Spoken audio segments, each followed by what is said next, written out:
আসসালামু আলাইকুম সবাইকে। কেমন আছেন সবাই? আশা করি সবাই ভালো আছেন। তো আমার নতুন একটা ব্লগে আপনাদের স্বাগতম।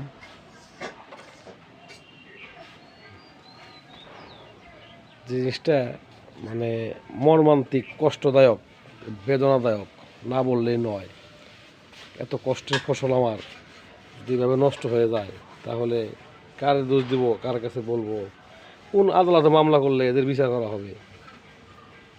সবাই একটু কমেন্টে জানাবেন প্লিজ। আমার এত সুন্দর গাছ বুনছি, দেখেন এই যে কমলা ধরছে কীরকম, এই দেখেন কীরকম কমলা, ঠিক আছে, প্রচুর কমলা, ডাইল ডালে ভেঙে ফেলাইছে। এত সুন্দর আমার পেয়ারা গাছ, দেখেন এই যে ডালগুলো ভাঙ্গে কামড়াইয়া, ঠিক আছে, দেখেন কী করে ফেলা রাখছে, এই যে দেখছেন দেখছেন ডাল ভাঙ্গে কী করছে, মানে এত সুন্দর পেয়ারা ধরছে, দেখেন এই যে ডালগুলো বড় পেয়ারা, এই যে মানে প্রত্যেকের ডালের মধ্যে এর সাথে বেশি বেশি পেয়ারা। কিন্তু এই এই এদের অত্যাচারে মানে আর ভাল লাগতেছে না। কি করলে এদের অত্যাচার থেকে বাঁচা যায়? আমার একটু কমেন্টে বলবেন তো, যে এদের অত্যাচার থেকে কীভাবে বাঁচা যায়, বাঁচার ব্যবস্থাটা কি? সবাইকে যদি জানেন তো একটু বলবেন। মানে কি একটা অবস্থা, কি কমো, পাগল হয়ে গেছে অত্যাচারের ডাইরে। না কোনো গাছ বইয়ে শান্তি পাই, না কোনো কিছু বাইরে রাখে আরাম পাই, না বাড়িতে যে পানির ট্যাঙ্কি পানি বলে আরাম পাই। মানে পানি ছাইড়ে দিয়েছে, পানি খাইবো একটু খাইয়া টাঙ্কি ছেড়ে দেখা যাবো গা। ভালো কথা, পানি খাবি করে খা, মানুষের মতো আচরণ কর, পানিটা সুন্দর কলটা বন্ধ করে থুয়ে যাওয়ার সময় আবার পানি ছেড়ে থুয়ে যায়। মানে আনাম টাঙ্কি, 500 লিটারের টাঙ্কি, পানি পুরাটা পড়ে থাকা।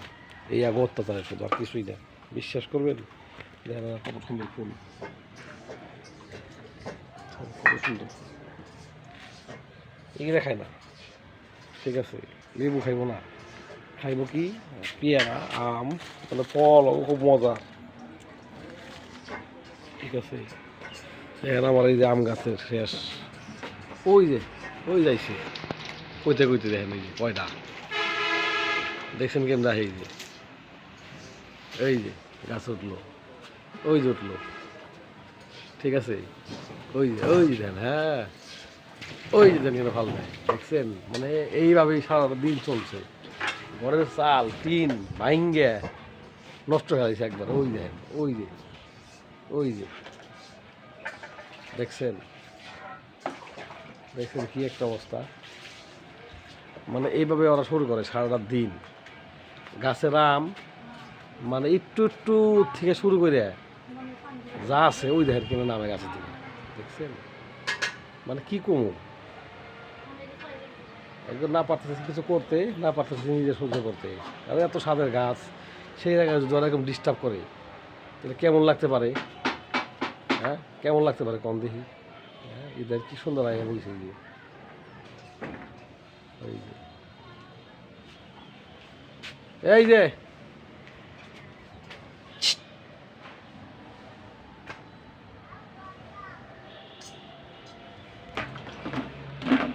বলার মতো কিছুই নাই, করার মতো কিছুই নেই। আমার বাংলাদেশ এভাবেই চলছে, এভাবে চলবে,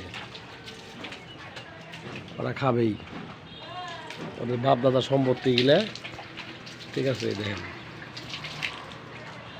এই দেখেন কতরি, দেখছেন? মানে দেশে এই খাবারের যে এতটুকু সংকট হয়ে গেছে, তারপর মানে যারা মানুষের বাড়িঘর নষ্ট করতেছে, শুধু আমার একা না, মানে আমাদের এই এলাকায় আছে যারা যারা, অনেকের বাড়ি ঘরে একদম নষ্ট হয়ে গেছে। খাইয়া পায়খানা করে নষ্ট করে, মানে কি কমু আমি।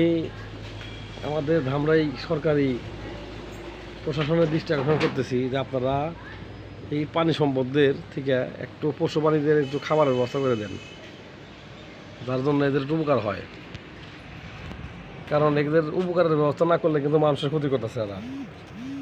আপনারা যদি পারেন তাহলে মানুষের একটু উপকার করার চেষ্টা করেন, যাতে করে মানুষের উপকার হয়, ঠিক আছে। মানুষের বাসা বাড়ি খাবার ফল ফুটতে ওদের বা প্রাপ্য খাই, সমস্যা না, আফসোস নাই, কিন্তু মানুষের বাড়ি ঘর নষ্ট করে এরা, ঠিক আছে, খাবার না পেয়ে দরজা মরজা ভাঙ্গা জানলা মাল্লা ভাঙ্গা ফেলে দেয়, 3 মিন ঘরের চাল মাল ভাঙ্গা লাই, এই জিনিসগুলো আপনাকে দৃষ্টি আকর্ষণ করে ব্যবস্থা করে দেন। সবাই ভালো থাকবেন, সুস্থ থাকবেন। আসসালামু আলাইকুম। এখন যারা দূরে দূরে ভিডিওটা দেখলেন।